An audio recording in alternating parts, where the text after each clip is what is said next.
ఎవరైనా ఎప్పుడైనా సరిగా గమనించారా చలిచర అసలెప్పుడు వదిలిందో అణువణువు మురిసేలా చిగురాసలు మెరిసేలా తొలిసెగుణం ఎప్పుడు ఎదురైందో చూస్తూనే ఎక్కడి నుంచో చైత్రం కదిలొస్తుంది పొగ మంచును కోపం అంటూ తరిమేస్తుంది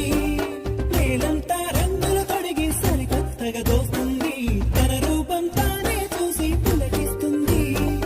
ఋతువెప్పుడు మారిందో బ్రతుకెప్పుడు విరిసిందో మనసెప్పుడు నలుపుల మనమైందో ఎవరైనా ఎప్పుడైనా సరిగా గమనించారా చలిచర అసలెప్పుడు వదిలిందో